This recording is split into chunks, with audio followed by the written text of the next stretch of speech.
Welcome back to the channel, guys. Kerrod here at Joondalup Resort, and in this video I'm going to be showing you how to get rid of the dreaded chicken wing, the look when the arms are bunching up through impact. It causes a lot of inconsistencies with your ball striking, and I'm going to show you my favorite drill, my favorite exercise to get rid of it. Let's get into it.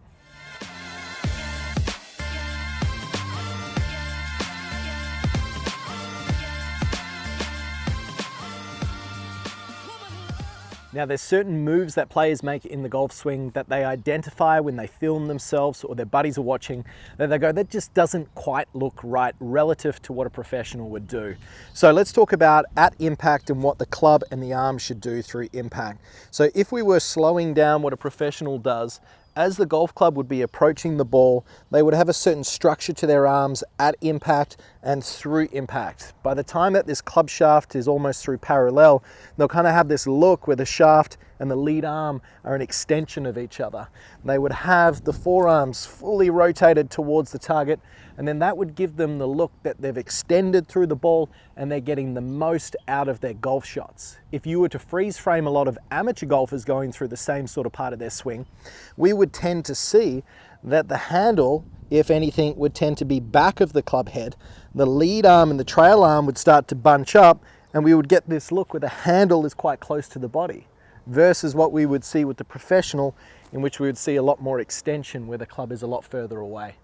So this look where we're getting bunched up and the arms are folding in close to the body, that is what's commonly referred to as the chicken wing, right? So from the down the line view, as the club is moving through, we tend to see this left arm for the right hander appear well before the club head does. That once again would be reminiscent that the arms are bunching too much up through the moment of impact. Once again, the professional from that same frame through the exit, we would tend to see a lot more of the club head and the shaft appear before the arms would then come up and finish through that follow through. So that key checkpoint on the way through, specifically when the club shaft is parallel, the difference between what we see with the bunched up recreational golfer and the professional plays a huge role in sort of identifying what that club's doing through the moment of impact, how the arms and the club are working, and then how efficient you are with that strike in terms of getting the most out of your consistency and the delivery to get the most amount of power and accuracy out of your shots. So let's say you are struggling with this problem. I'm going to run through a couple of things that you can do, starting off in your setup, and a little drill and a little exercise to encourage some better structure to your arms through impact. So starting off in the address position here, what we would tend to be looking for in the address would be a certain structure to our arms in which the club shaft and the lead arm, or the left arm for the right hander, would form somewhat of a straight line from the camera angle here. The right arm, or the trail arm, would fit on the back side of that. And then if we were the professional, we would tend to keep that structure through the golf ball into this position. If we would tend to see a lot of amateurs, even if they had a good structure, they would tend to fold up. So starting off in the setup position, even creating this structure to our arms is going to go a long way in ensuring that we're able to maintain it through the shot. Now, why is this important? Well, if we create this look to our arms at address, all things being equal, and we maintain and keep it through the golf ball, we've got a far better chance of creating some consistency and predictability to how that club's going to strike the ball. If the arms are always folding up close to the body and then extending further away, that really changes how the golf club interacts with the golf ball in the turf, and we're going to get greatly varied results from shot to shot. And that's certainly not going to breed any sort of feel or predictability to how that golf ball is going to come off the club face. So, starting off in the address position. Now let's have a look at the arms and how they would play a role for maintaining this structure through the golf ball and eliminating that chicken wing.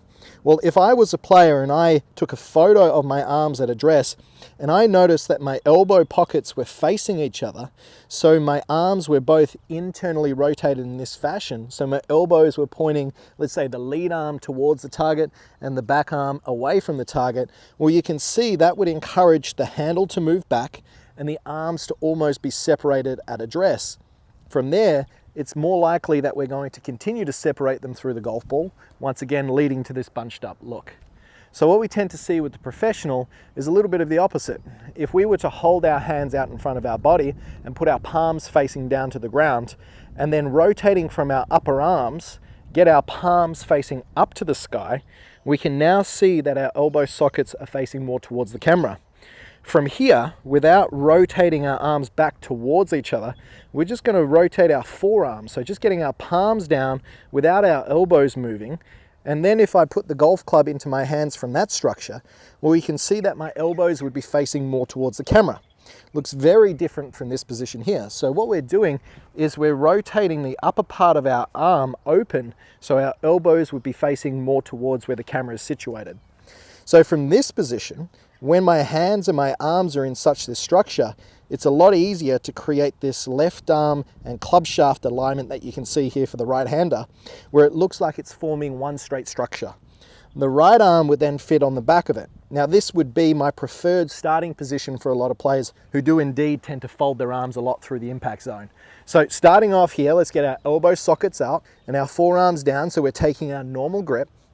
And then from this position, I would then want you from the address just to make some follow-through positions where you're maintaining the structure of those arms and you're feeling like your chest is getting as tall as possible towards the target and your back foot is unweighted.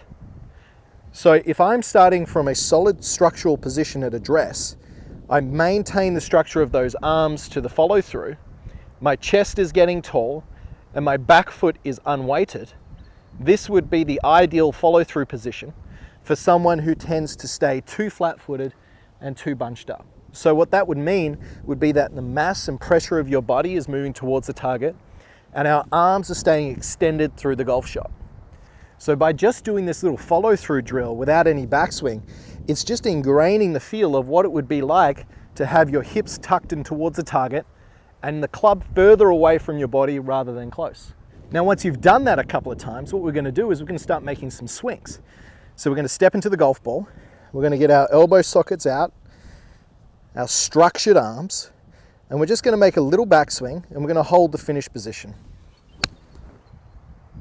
From here, we're going to check that our arms are structured and long, our hips are forward, and our right foot is up on the toe. And we're going to do that a couple of times and we're just going to get a sensation and a feeling of what it's like to maintain that structure through the golf ball. Now, the more you do this, the greater feel you'll get for what it's like to have your body in such a forward position, your chest as tall as it is, and the club extended away from the body. So the more you repeat this little motion, even from address following through, and then add a little bit of a backswing, keeping those arms feeling like they're structured and straight, tucking the hips and getting the right foot or the back foot up on its toe so it's unweighted, well, that would be a completely different follow-through position for those of you who tend to bunch the arms up. So assuming that your grip is correct and the club face is not doing anything funky in the downswing, meaning it's too open, this is the number one exercise you can do to develop a feel of what it's like to hit golf shots without bending the arms too much. Now, there's a common belief that you need to be gripping the golf club very tightly throughout the golf swing. However, starting from this address position, I actually want you to feel like your arms are quite solid and strong. Your grip is quite tight. Now, you can have some softness to your wrists, which is important because that's going to allow the club head to do a little bit of the work rather than trying to force it too much. But having structured arms and a secure grip, maintaining the structure of those straight arms from backswing to follow through just creates a very predictable and consistent radius to your golf swing, and you're more likely to strike the ground and the ball in more of a consistent fashion. So once again, running through that, we're going to get our elbow sockets out, our forearms down, we're going to take our grip, we're going to look to get the club shaft and our front arm in alignment, our trail arm sits on behind, we're then going to make some follow throughs with no backswing, feeling like our arms stay structured, the club stays long away from our body, our hips are forward, and our back foot is unweighted. After you've got the feeling of that, add in a little bit of a backswing, working towards getting back to that same position. Now, the more you do this rep, the better it's going to feel, the more consistent your strike's going to be. Start off slow and then slowly build up until you can start to hit some shots that go a little bit further and further. Now, yes, this is not something that I want you to implement straight into your golf swing out on the golf course, but by practicing this a little bit each and every day, even without golf balls, simply just moving from the address position to the follow through is going to go a long way in creating a new feel of what it's like to keep your arms long and extended through the golf ball rather than getting close and bunched up like you see a lot of players do. So I hope you've enjoyed my favorite drill for removing that chicken wing. If you got any questions, please ask me below. Also, while you're there, click subscribe, click that little bell so you get notified of any upcoming videos just like this. But until next time, I'm Kerrod. Thanks for watching.